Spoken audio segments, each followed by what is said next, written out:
Doctor ortho Ayurvedic oil और capsule, अब दर्द भी घुटने टेकेगा।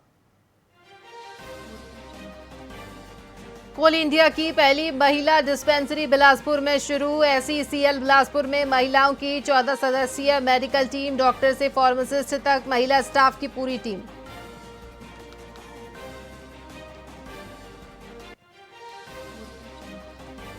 छत्तीसगढ़ के गवर्नमेंट मेडिकल कॉलेज NMC के टेस्ट में फेल होने के बावजूद कॉलेज को मिली मान्यता। 4 महीने बाद दोबारा होगा रिव्यू।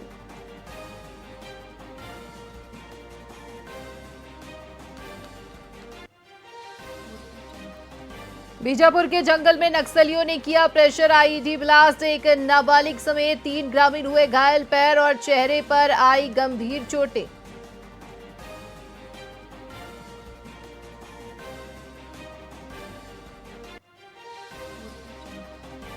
कांग्रेस ने भाजपा मंत्री की सुरक्षा बढ़ाने की मांग की। मनेन्द्रगढ़ में कानून व्यवस्था को लेकर कांग्रेस चिंतित। कांग्रेस ने SP को सौंपा सुरक्षा संबंधी ज्ञापन।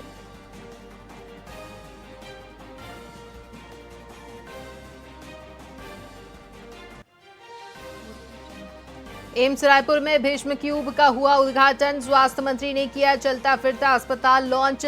आपदा में उपयोगी होगा अत्याधुनिक भीष्म क्यूब।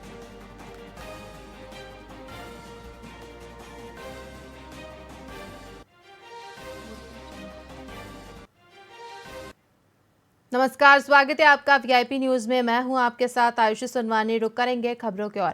मुंगेली पुलिस ने एक बड़ी कार्रवाई करते हुए फर्जी व्यवसायी बनकर ठगी करने वाले अंतर्राज्यीय आरोपी को गिरफ्तार कर लिया है। बता दें कि आरोपी अर्जुन एक्का ने साल 2022 में कैरी बैग सप्लाई के नाम पर एक व्यक्ति से लगभग 1.5 लाख रुपए की धोखाधड़ी की थी और फरार हो गया था, जिसके बाद पुलिस अधीक्षक भोजराम पटेल के निर्देश पर साइबर सेल और थाना सिटी कोतवाली की टीम ने तकनीकी साक्ष्य के आधार पर उड़ीसा के सुंदरगढ़ से आरोपी को गिरफ्तार किया। वहीं पूछताछ में आरोपी ने अपराध स्वीकार कर लिया। फिलहाल आरोपी को न्यायिक हिरासत में भेज दिया गया है।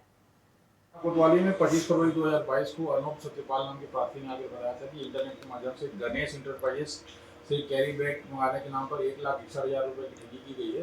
3 साल से आरोपी की पतासाजी की जा रही थी, लेकिन कोई लोकेशन नहीं मिल पाता। लेकिन बीती रात दरमियान वो अर्जुन एक्का आलापक्का किरिंज केला नाम के एक आरोपी का पता कोतवाली पुलिस को मिला, जिस पर की तत्काल टीम रवाना करके उसे गिरफ्तार किया गया है और अभी रक्षा में लेकर पूछताछ करने पर और इसमें जो नाम बताए गए हैं जिसके लिए अग्रिम कार्रवाई की जाएगी।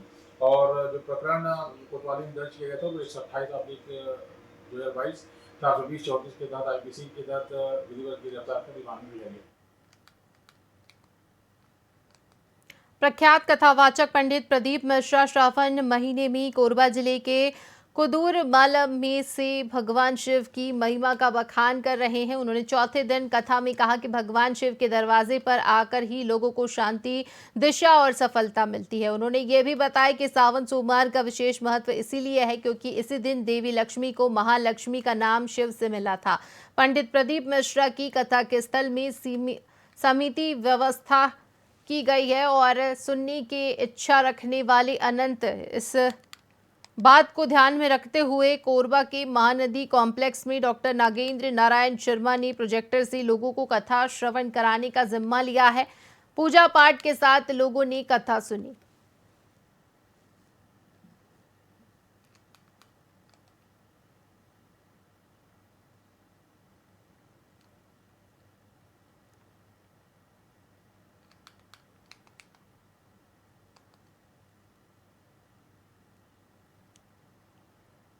छत्तीसगढ़ विधानसभा में आज से मानसून सत्र की शुरुआत हुई। सत्र का पहला दिन काफी हंगामेदार रहा। सत्र के दौरान पूर्व मुख्यमंत्री भूपेश बघेल ने अपने कार्यकाल की योजनाओं के बारे में जानकारी ली। इस दौरान उन्होंने सीधे मुख्यमंत्री विष्णुदेव साय से सवाल किया कि हमारी कार्यकाल के दौरान कितनी योजनाएं अभी चल रही हैं, जिस पर CM ने जवाब भी दिया। वहीं पूर्व मुख्यमंत्री भूपेश बघेल के बयान के बाद कृषि मंत्री रामविचार नेताम ने पलटवार किया है। उन्होंने कहा कि ये उनकी योजना थी, हम उनकी योजना को क्यों ढोते रहे। अरे भाई, उनकी सरकार थी, वो अपनी योजना चलाए, उनकी योजना को हम क्यों ढोते रहेंगे। हमें जनहित में, प्रदेश के हित में, प्रदेश के बेहतरी के लिए, बेहतर बनाने के लिए यहाँ के जो ज़रूरत होगी उसके आधार पे हम अपना काम कर रहे हैं। अब राजीव न्याय योजना तो बात करेंगे कि बाकी योजना के बारे में बात करेंगे, तो गोधन न्याय योजना और क्या क्या योजना उनका था जो सिर्फ कागजों तक सिमट के रह गया, कागजों में रहा, तमाम तरह का भ्रष्टाचार का भेंट चढ़ गया। हालांकि विष्णुदेव साय से मैंने पूछा था कि दिसंबर 2018 से जून 2023 के बीच पूर्ववर्ती सरकार के द्वारा आरंभ कौन कौन सी योजनाएं बंद किया गया है और कौन सी योजनाएं जारी है, ये उसका उत्तर है मुझे दिया गया।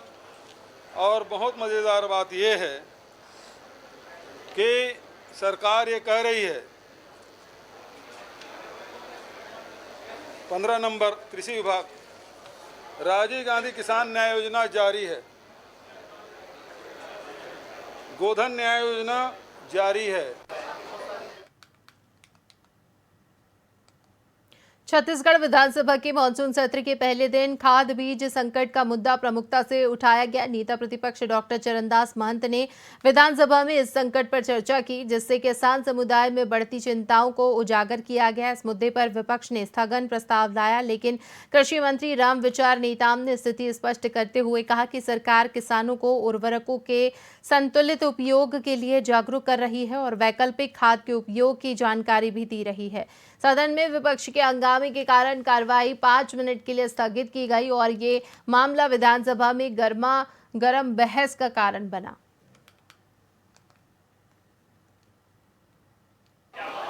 देखिए, पूरे छत्तीसगढ़ में खाद की बहुत ज़्यादा कमी है, बीज की बहुत ज़्यादा कमी है और जो भंडारण अप्रैल में होना चाहिए और पर्याप्त मात्रा में होना चाहिए, उसको भारतीय जनता पार्टी की सरकार जानबूझकर किसानों को उत्पादन को कम करने के लिए डीएपी को रोक रही है। मैं समझता हूं कि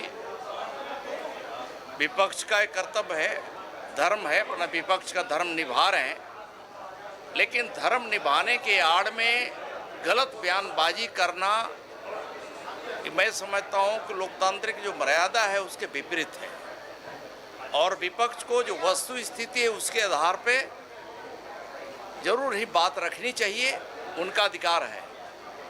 मैं पूरे सत्यता के साथ मैं अपनी बात को, शासन का जो पक्ष है, जमीनी स्तर में जो उर्वरकों की जो भंडारण है और उनका जो वितरण है उसको लेकर के वक्तव्य दिया है। और हम ये भी कहना चाहूँगा कि पिछले साल की तुलना में आज के तिथि में जितने पिछले साल हमने उर्वरक और बीज का वितरण किया था, उससे कहीं अधिक वितरण और भंडारण हमने अभी तक किया है। देखिए, पूरे छत्तीसगढ़ में खाद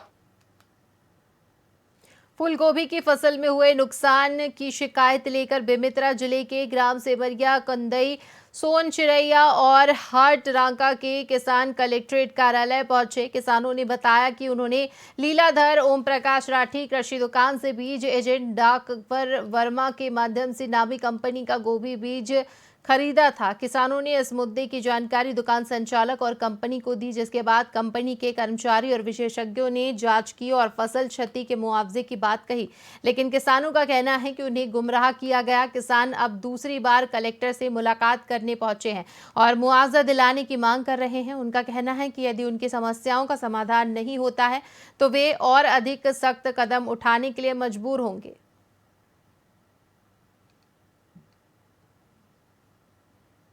नाम रविंद्र रजक है, मैं ग्राम सिमरिया निवासी हूँ। मैं गोभी लगा रहे हैं एडवांटा सुपर शीघ्र, जिनमें पूरा बर्बादी कगार में, मतलब पूरा खराब बीज लदे दे से। और हम इला डाकवर के माध्यम से राठी जी यहाँ है बेमेतरा, अनिल राठी से कुछ नाम है, कान राठी भाई बुला देता ना, ओम प्रकाश लीलाधर राठी उखरी यहाँ से मंगवाए रहे, जिनमें गारंटी के साथ बीज लदे से लेकर गए एक्सपायर बीज और पूरा फूल खराब हो गए। हम सब किसान मिल के ना कलेक्टर ऑफिस आए रहे, जेकर समस्या के निवारण करे बा, तो दूसरा बार हो गए, तब अभी तक कोई जवाब नहीं मिली से। ताकि हमला एखर पर हम एखर से चाहतन कि हमला मुआवजा कुछ दिवा सकें। गांव से भी क्या नाम है, क्या समझ? मोर नाम खिलेश है, मैं कंदई गांव से आया हूँ। मैं यहाँ गोभी के बीजा लीलाधर राठी यहाँ से ले रही हूँ। वो गोभी के बीजा एडवांटा नाम के सुपर सीड है, बोला हमन लगाए के बाद में फूल बिल्कुल नहीं आई, जाके हमारे खेत ला देख सकते हो, वही अधिकारी कर्मचारी दिन भी हो। नाम बेमेतरा जिला मुख्यालय स्थित शासकीय पीजी कॉलेज में स्थापना दिवस के अवसर पर विशेष मतदाता जागरूकता शिविर आयोजित किया गया। इस कार्यक्रम में जिले के जिला निर्वाचन अधिकारी और कलेक्टर रणवीर शर्मा मुख्य अतिथि के रूप में उपस्थित रहे। कार्यक्रम का उद्देश्य 18 वर्ष पूर्ण कर चुके प्रथम वर्ष के छात्र छात्राओं को मतदाता सूची में नाम जुड़वाने और कटवाने की प्रक्रिया के बारे में जानकारी प्रदान करना था। कलेक्टर ने नए मतदाताओं को मजबूत लोकतंत्र में अपनी भूमिका निभाने के लिए प्रेरित किया। स्वीप कार्यक्रम के तहत आज पीजी कॉलेज में कार्यक्रम रखा गया था। इसमें जो बच्चे 18 साल के हो गए हैं और उनको जो है नए मतदाता के रूप में रजिस्ट्रेशन करवाना था, उसके लिए आज ये कार्यक्रम रखा गया था और इसमें बड़ी संख्या में विद्यार्थी उपस्थित हुए और मुझे लगता है कि सभी को जो 18 वर्ष से ऊपर के हो गए हैं भारतीय नागरिक हैं, उनको अपना वोटर आईडी बनवाना चाहिए और सभी मतदानों में उन्हें अपने निर्धारित मतदान केंद्रों में जाके अपने मत का सदुपयोग करना चाहिए। स्वीप कार्यक्रम के तहत आज पीजी कॉलेज में कार्यक्रम रखा गया था। इसमें